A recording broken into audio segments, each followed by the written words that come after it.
Então, pessoal, bom dia. Continuando com as progressões, na semana passada estudamos a progressão aritmética e agora a gente vai finalizar com a progressão geométrica.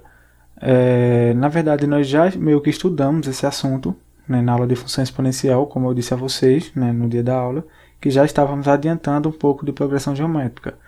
Então, se você entendeu bem a aula de exponencial, essa aqui vai ficar bem tranquila, praticamente um complemento só.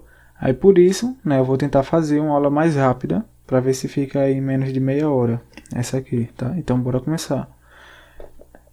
Por definição, a progressão geométrica é toda sequência numérica em que cada termo, a partir do segundo, é igual ao produto, na aritmética era a soma, né? Agora é o produto, do termo anterior por uma constante, que na aritmética era R, e aqui vai ser uma constante Q. Por exemplo, nessa progressão de razão 1,5. Eu pego o primeiro termo, para obter o segundo, eu multiplico o primeiro por 1,5. E vou multiplicando por 1,5, 1,5, e assim eu vou obtendo cada termo. Se eu quiser retirar, né, dessa progressão a minha razão, é só eu pegar um termo e dividir pelo anterior. Né? Por exemplo, 150 sobre 100 dá a razão, que é 1,5. E daí que vem o uso desse Q, que vem de quociente. Eu faço o quociente entre 150 e 100 e obtenho a minha razão. Aí note que nesse exemplo, o primeiro termo é positivo, 100, né? E a minha razão é maior do que 1. Por isso, a progressão ficou crescente. O segundo termo maior do que o primeiro, o terceiro maior do que o segundo, afinal ela está crescendo. Já se eu pegar esse primeiro termo 100 e mudar só a razão, em vez de 1,5 agora 0,5, virou uma progressão decrescente, né? Ela está diminuindo. Olha, diminuindo em 50%. O segundo termo é metade do primeiro, o terceiro é metade do segundo e assim por diante, diminuindo. Então essa ideia de analisar, né, o comportamento da progressão, dá para tirar daí algumas classificações que nós até já vimos na aula de função exponencial, então eu não vou me aprofundar aqui. A PG ela é dita crescente, né, o segundo termo maior do que o primeiro e assim por diante. Quando o primeiro for maior do que zero, o primeiro termo for positivo, e a razão maior do que 1, que é exatamente o primeiro caso que a gente viu no slide anterior. Ou também, se o primeiro termo for negativo e a razão estiver entre 0 e 1. Você pode ir fazendo aí algum exemplo na mão, aí no papel, para verificar isso aí, se quiser. A PG ela é decrescente quando o primeiro termo for positivo e a razão estiver entre 0 e 1, que é exatamente o segundo caso, quando a razão era 0,5, que a gente viu no slide anterior.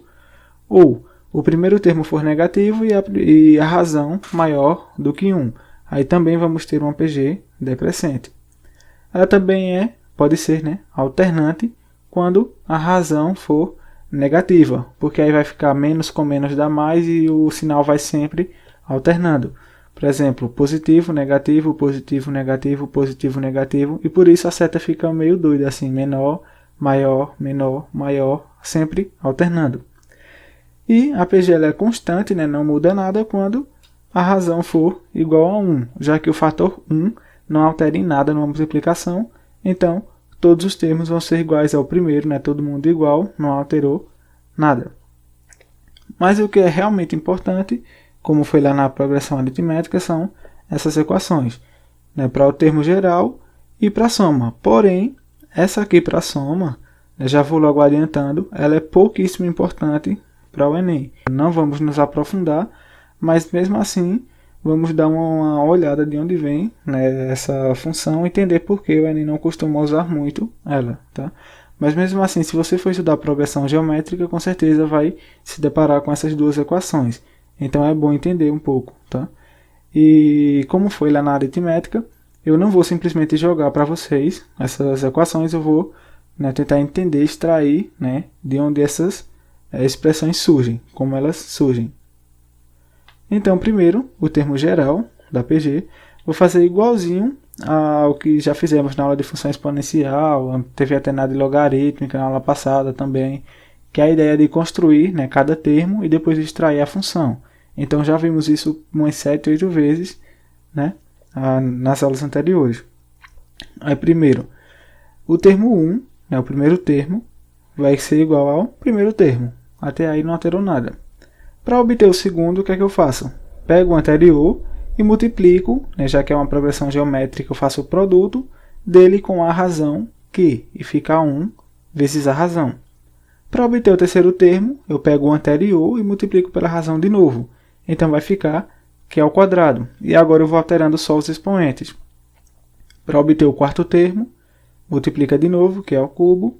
Quinto termo, que é a quarta. E assim por diante até o nosso último, nosso enésimo termo. E aí como é que eu posso obter uma expressão para esse nosso termo geral, o enésimo termo? Para facilitar a visualização, de novo, vou substituir esses dois primeiros termos. No primeiro, dá para ficar 1 vezes a razão elevado a zero. Não alterou em nada, só para facilitar a visualização. Já que a razão elevado a zero dá 1, então fica 1 igual a 1. Não mudou nada. No segundo termo, o expoente é 1. Continua a mesma coisa. Essa expressão é igual a essa. Então eu vou ocultar essas outras duas. E aí? Dá para ver que o primeiro termo sempre é o mesmo. A razão sempre é a mesma. Só quem está alterando são os expoentes e os índices dos termos. Então ficou facinho para observar, que esse expoente ele sempre é igual ao índice menos uma unidade. Olha, 4, 5, 3 e 4, 2 e 3, 1 e 2, 0 e 1. Então é só vir aqui nessas interrogações, tirar e colocar primeiro termo vezes a razão elevado a n menos 1. Já que nesse caso o índice é n. Então o expoente cai em uma unidade, obedecendo a essas relações que a gente encontrou. Então esse seria o termo geral da nossa PG. E aí dá de novo para fazer a análise do crescimento em progressão geométrica. Por isso, como eu falei, que nós já estudamos isso na aula de função exponencial, porque se você analisar o enésimo termo em função de n, da quantidade de termos, dá uma função exponencial, já que a variável vai estar no expoente.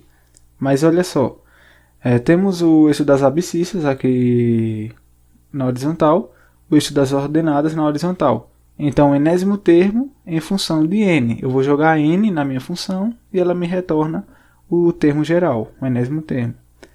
Vamos analisar para a razão maior do que 1, só esse caso, para facilitar. E como já estudamos na aula de função exponencial. Aí ficaria algo desse tipo, um crescimento rápido. Ele vem e cresce bem rápido, que é uma característica já da função exponencial. Cortando aqui em A1 sobre a razão. Porque aqui está a origem, então n é igual a zero nesse ponto. Substituindo n igual a zero, fica somente q elevado a menos 1. E como vimos lá na aula de função exponencial, elevado a menos 1 dá 1 sobre q, eu só inverto o valor. E aí fica assim, 1 sobre a razão, a razão no denominador. Generalizando, a função para o enésimo termo da PG é uma função do tipo exponencial. A depender do valor onde se encontrar a razão da PG, o gráfico pode ser crescente ou decrescente. Eu não vou me aprofundar aqui, mas se você quiser, volta lá na aula de função exponencial e observa de novo. Mas o importante é você lembrar dessa relação. Progressão geométrica, lembre de crescimento rápido, crescimento exponencial. Lá na função, no crescimento em progressão aritmétrica, a gente viu que era um crescimento linear, já que tinha uma função de grau 1 para o enésimo termo. Mas nesse caso, é uma relação de função exponencial, um crescimento rápido. Aí, que era como naquela população de bactérias que ia duplicando a cada hora, meia hora e tal. Aí, nessa ideia ainda, suponha esse caso. Você tem um casal, só uma situação hipotética. Um casal qualquer de animais e cada um deles vai dar origem a 3 casais ao longo da vida. Ou seja, 3, aí depois 3 cada um, depois cada um 3 de novo. E olha como o crescimento vai sendo rápido, só numa análise de crescimento populacional, como foi no das bactérias. Aí essa é a ideia de ser rápido. Imagina depois quando cada um desses outros aqui der origem a outros 3. Realmente a progressão geométrica é muito rápida, que nesse caso é de razão igual a 3. Então, bora agora entender rapidinho, né, de onde vem aquela fórmula para a soma dos termos da PG. Aí aqui, né, primeiro termo, mais o segundo, mais o terceiro, e assim até o enésimo termo. O que eu vou fazer primeiro é substituir todos eles por termos em função do primeiro. Assim, né, para assumir o A2 e A3, vai ficar assim. O segundo termo, né, é igual ao primeiro vezes a razão. O terceiro é igual ao segundo vezes a razão, como nós já vimos, né, no caso para descobrir o termo geral da PG. Né, sempre vai pegando o primeiro, né, o termo anterior e multiplicando pela razão, que é ao cubo, depois que é a quarta, né, sempre em função do primeiro termo, da razão e de n. Né, até chegar no n-2, que é o penúltimo, e esse é o último, que é o próprio termo geral, aquela fórmula que calculamos para o enésimo termo. Tá? E aí, diferentemente do que a gente viu lá na progressão aritmética, dava para fazer uma relação bem simples, que Gauss fez quando tinha uns 10, 8 anos, né, para demonstrar a fórmula da soma, nós fizemos. Nesse caso é um pouquinho mais complicado, não dá para ver logo de cara como é a fórmula. Vamos ter que usar, né, manipulações algébricas e conseguir extrair daí uma relação que me forneça uma expressão pequena para fazer a soma desses termos, de quaisquer n termos. Aí bora sair manipulando isso aqui. Né? É bom pelo menos para a gente praticar um pouquinho de álgebra de novo. O que é que eu posso fazer? Primeiro, eu vou multiplicar ambos os termos dessa equação pela razão, que está em vermelho. Né? Aí nesse lado direito, como temos várias somas, vai ter que usar parêntese, está aqui o parêntese vermelho. E como temos esse parêntese, o que ele vai fazer uma multiplicação distributiva. Multiplica o primeiro, depois o segundo, depois o terceiro, até o enésimo termo. E aí vai ficar assim, o lado direito. O A1, quando é multiplicado, vira 1 vezes Q. Esse cara que era 1 vezes a razão, fica a razão ao quadrado, né? Já que eu estou multiplicando aqui, está até a mesma cor em vermelho. E assim por diante. Esse cara, que tinha expoente 2, fica agora com expoente 3, sempre aumentando em uma unidade, já que eu estou multiplicando pela razão. Esse aqui vai ficar com expoente 4, que não está aparecendo, está por aqui. Esse, que era menos 2, aumenta em uma unidade, fica menos 1. E esse que era menos 1, aumenta em uma unidade, o menos 1 desaparece e fica a 1 vezes Q elevado a n. Até aí, eu meio que não modifiquei, eu mantive a relação de igualdade, só que eu estou fazendo uma manipulação algébrica. Tá? Mas a relação inicial está mantida. Essa equação aqui eu não vou mais precisar, então já vou tirar ela daqui. Tá? E o próximo passo é justamente esse. Pegar a primeira equação e multiplicar ambos os lados por menos 1, e aí fica todo mundo assim, negativo. Tá?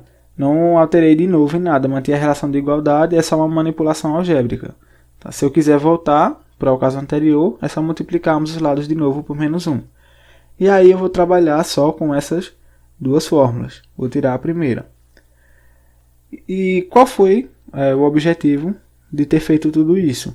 Poder somar as equações agora e esses menos saírem anulando com os positivos da outra equação. Como? Preste atenção que esse termo, por exemplo, é igual a esse em módulo, porém de sinal oposto. E aí quando eu somar essas duas equações, o que acontece? Eles se anulam. E assim eu vou sair anulando praticamente todo mundo agora. Olha, esse anula com esse, né? Iguais em módulo, porém de sinais opostos. Esse anula com esse. E esses caras que estão aqui nessa continuidade vão se anulando com os de cima também. Esse cara aqui, por exemplo, ele se anula com o que não está aparecendo. Ele está por aqui, que é quem vem antes desse, o n-2. Esse o último cara da primeira equação se anula com o penúltimo da segunda. E ótimo, olha que legal, eu consegui anular tudo isso, por exemplo, nessa segunda equação, e tudo isso da primeira equação. E aqui na de cima só sobrou esse primeiro termo, e na de baixo só sobrou esse último termo. E agora, né, finalizando a soma que a gente estava fazendo, o lado esquerdo fica assim, né, e o lado direito fica assim. Que legal, né? Eu reduzi aquele negócio gigantesco e agora já está um negocinho bem mais simples. E só terminar agora a manipulação algébrica. Como eu quero descobrir essa soma, eu vou colocar em evidência, né, já que os dois termos aqui possuem, assim. Né? Se eu fizer a multiplicação distributiva, eu volto para o que eu tinha em cima, estou só manipulando. A mesma coisa dá para fazer aqui, olha, os dois termos dessa subtração têm o A1, então eu coloco ele em evidência também. E agora, como eu quero a soma, é só passar esse cara que está entre parênteses, que está multiplicando, né, para o outro lado da equação, dividindo, e essa é a fórmula para a soma dos n termos da progressão. Então, né, acabamos, né, já descobrimos, entendemos a relação para o termo geral e para a soma dos termos da PG. Comparando, né, esse aqui, progressão geométrica, e aqui, o que vimos na aula passada, progressão aritmética. Aí, meio que o problema de se trabalhar com progressão geométrica são esses caras, os expoentes, que fica bem mais complicado para trabalhar, fazer conta. Aí nesse aqui, na aritmética, é que o Enem gosta mais de cobrar, porque é mais fácil, como respondemos lá, tem questão que relaciona as duas fórmulas. E é bem fácil, né? Por que que o Enem não gosta de usar isso aqui? O enésimo termo, o termo geral, ele gosta de cobrar para as duas, tanto a aritmética quanto a geométrica. Porém, a soma, ele não costuma cobrar, justamente porque ela não é fácil de você entender, nem de decorar essa fórmula. Essa aqui, decorar eu não gosto, mas ela é fácil de entender, como os vimos na aula passada. Né? A soma dos extremos me dá aquela parcela que vai se repetindo, e o n sobre 2 é a quantidade de parcelas da minha soma. E aí é só eu multiplicar, né, parcela por quantidade de parcelas, e eu obtenho uma soma. Então isso aqui não tem nem o que decorar, é muito fácil de entender. Né? É só lembrar, né? No meu caso, por exemplo, eu consigo fazer de cabeça tranquilo, você também, provavelmente, aquela relação que Gauss fez, né, para somar os termos de 1 a 100, e aí você lembra da fórmula no instante. Essa aqui não. É muito trabalhoso para você fazer toda essa manipulação algébrica que fizemos para demonstrá-la. Então, realmente, o Enem costuma não cobrar muito. Né? Realmente, ele não cobra essa soma. Então, não quebrem cabeça para estudar, né, decorar essa fórmula aqui. Mas, pelo menos, tentem entendê-la. Tá? Então, bora agora responder, né, algumas questões. Primeira questão, Enem PPL 2014. Preste atenção como é tranquilo, é fácil essa questão, é parecida com o que a gente já fez na aula de função exponencial e vem fazendo. Pesquisas indicam que o número de bactérias X é duplicado a cada quarto de hora. Já matou aí progressão geométrica, né? Ele vai duplicar, multiplicar por 2 a cada quarto de hora ou 15 minutos. Progressão geométrica, crescimento exponencial. Um aluno resolveu fazer uma observação para verificar a veracidade dessa afirmação. Ele usou uma população inicial, já me deu o primeiro termo, 10 a quinta, de bactérias e encerrou a observação ao final de 1 hora. Lembrando que eles duplicam essa população a cada 15 minutos, cada quarto de hora. Suponha que a observação do aluno tenha confirmado que o número de bactérias X se duplica a cada quarto de hora. Após 1 hora do início do período de observação desse aluno, o número de bactérias X foi de... e dessas opções, né, tranquila a questão. De novo, que as informações importantes. O número de bactérias X é duplicado a cada quarto de hora, ou seja, a cada 15 minutos. Né, e o aluno ele quis verificar isso e usou uma população inicial de 10 a 30 bactérias e encerrou a observação ao final de 1 hora. E ele quer saber qual a população, né, de bactérias nesse final, né, do experimento, passadas 1 hora. Então, pelo que ele disse, no início do experimento, temos o primeiro termo da nossa progressão igual a 10 a quinta bactérias, né? 100 mil dessas bactérias. Então, se ela duplica a cada quarto de hora, né, passados 15 minutos, qual seria o nosso segundo termo? Pega o anterior e multiplica pela razão. Já que duplica, então é vezes 2. Só isso. Passados 30 minutos, né, vai duplicar de novo. Então eu pego o segundo termo e multiplico por 2 pela razão e fica 2 ao quadrado. 10 a quinta vezes 2 ao quadrado. Passados 45 minutos, vai duplicar de novo. Então eu pego o terceiro termo, multiplico por 2, fica 2 ao cubo. E, passado 1 hora, 60 minutos, né, que é o que ele pede, o nosso quinto termo, a nossa população de bactérias, será o anterior vezes a razão 2, ou 10 à quinta vezes 2 à quarta bactérias. Tranquilo, né? Gabarito, letra E. Então, praticamente não teve nem o que fazer, né? Se você lembrasse também do termo geral, daria para usar, que seria como? Retirando aqui, né? E dando continuidade, como a gente viu fazendo, para encontrar as fórmulas. Se continuasse isso aqui, qual seria o nosso enésimo termo, ou seja, o termo geral? De novo, seria só você comparar o expoente com, né, o índice do termo. E olha que está 4, 5, 3, 2, 2 e 3, e os de cima, aquela mesma ideia, sempre caindo em uma unidade, nesse caso. E aí, olha, né, eu posso vir para cá, para as nossas interrogações, tirar e colocar como? O expoente sempre uma unidade a menos. Então, para o índice n, eu faço expoente n-1, igualzinho, né, a relação das expressões que a gente viu aqui em cima. E igualzinho também a fórmula do termo geral, o enésimo termo que encontramos lá no começo da aula. Então, você pode fazer essa relação. Sinceramente, eu gosto de entender, né, a relação aqui é mais rápida. Ou você pode lembrar dessa fórmula e já aplicar, né? Aí vai conforme seu estudo e seu gosto. Mas eu, sinceramente, prefiro assim e evita cometer erros, né? Porque eu faço uma análise sempre do índice e do expoente. Então fica mais difícil de errar, né, do que simplesmente meio que decorar. Então bora só ver mais uma questão, fácil também, e finalizamos a aula. Então bora finalizar com essa questão do Enem 2008, né? Eu não estou trazendo muitas questões nessa aula, porque como eu já disse algumas vezes, nós já estudamos isso na aula de função exponencial. Então, se quiser, dá para voltar lá na aula de exponencial e meio que responder de novo, dar uma analisada lá nessas questões, que seria o mesmo que está fazendo dentro dessa aula de geometria, né, de progressão geométrica. Aí, nessa questão do Enem 2008, né, eu trouxe para mostrar que a progressão não é somente em número também. Dá para trabalhar com geometria, com figuras. Fractal, do latim fractus, fração, quebrado. Objeto que pode ser dividido em partes que possuem semelhança com o objeto inicial. A geometria fractal, criada no século XX, estuda as propriedades e o comportamento dos fractais, objetos geométricos formados por repetições de padrões similares. O triângulo desse nome aí, uma das formas elementares da geometria fractal, pode ser obtido por meio dos seguintes passos. 1. Comece com o triângulo equilátero da figura 1, que eu vou mostrar. Construa um triângulo em que cada lado tenha a metade do tamanho do lado do triângulo anterior e faça 3 cópias. E aqui ele já matou, né, 3 cópias, dá a entender uma progressão geométrica. 3 cópias multiplicar o anterior por 3.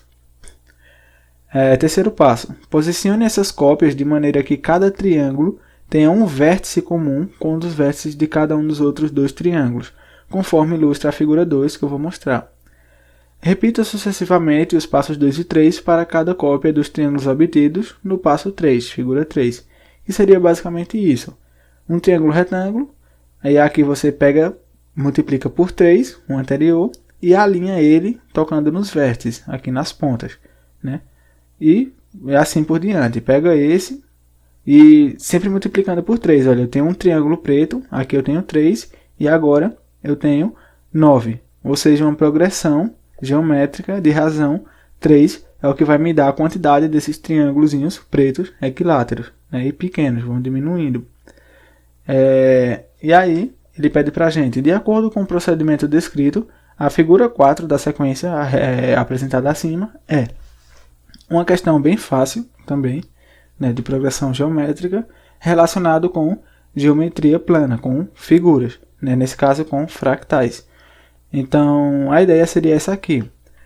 Pega o primeiro triângulo equilátero, né, e aí eu trago ele para cá, multiplico por 3. Agora eu tenho 3 triângulos iguais, né? Só que com esse alinhamento um em cima do outro. E aí vou continuando. Esse aqui é o meu segundo termo. Vou multiplicar ele por 3 de novo. Vou repetir aqui, multiplicar por 3.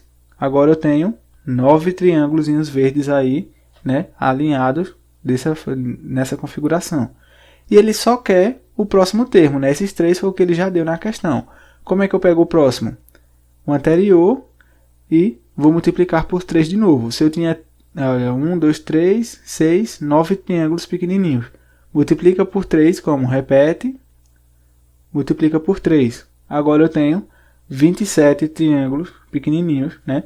Então, uma progressão geométrica é de razão 3. Primeiro termo 1, quantidade de triângulos verdes, 1, 3, 9, 27. Só isso. Comparando lá com as alternativas, deu igualzinho à letra C. Então, nem toda questão vai ser difícil, né? Algumas são bem simples, nessas duas que fizemos. Tem algumas mais bem elaboradas, que já respondemos na aula de função exponencial, então não quis me aprofundar muito. E pelo menos essa aula ficou um pouquinho mais curta, tá? Então pratiquem e na próxima aula vamos começar a geometria analítica. Então até semana que vem, nos vemos lá.